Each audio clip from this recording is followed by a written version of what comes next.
7-8ला इथे येतो, 7ला 8ला मग रावट्या ठोका सुरुवात करतो.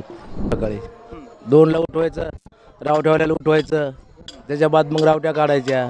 रावट्या काढणं झाल्या गाडीत भरायच्या. मागायला दिंड्या येतात मागून अशा. आम्ही आमचं पुढं चालतो रावट्या घेऊनच.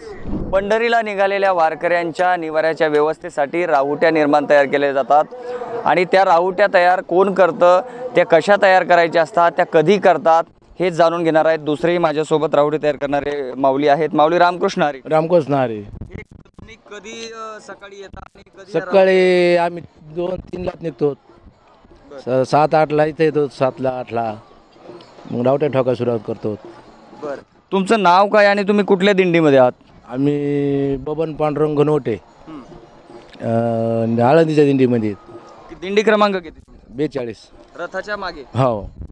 हे सकाळी येऊन किती राहुट्या तुम्ही आता तयार केल्या? इथं 17 राहुट्या. हो. किती जणांची तुमची टीम आहे आणि तुमचं कसं काम चालू राहतं म्हणजे पंढरपूरपर्यंत? हो, पंढरपूरपर्यंत. कसं करता? सकाळी किती वाजता उठता, काय कसं? आम्ही 2लाच उठतो. सकाळी 2ला उठवायचं, रावट्यावाल्याला उठवायचं, त्याच्या बाद मग रावट्या काढायच्या. रावट्या काढणं झाल्या गाडीत भरायच्या. गाडीत भरल्या की इकडे घेऊन यायच्या. मग म्हणजे ज्या गावात मुक्काम आहे त्या गावात तुम्ही सकाळीच येऊन या राहुटे तयार करता. मग पुढचा कार्यक्रम कसा असतो, म्हणजे दिंड्या कशा येतात, मग त्यांचं कसं पुढचं सांगा ना थोडंसं विस्तार. आता मागायला दिंड्या येतात मागून अशा. आम्ही आमचं पुढं चालतो रावट्या घेऊनच. तुमचं व्यवस्था कशी असते हे घेऊन जायची याची त्याची? ट्रकमध्ये. हो. चालतं.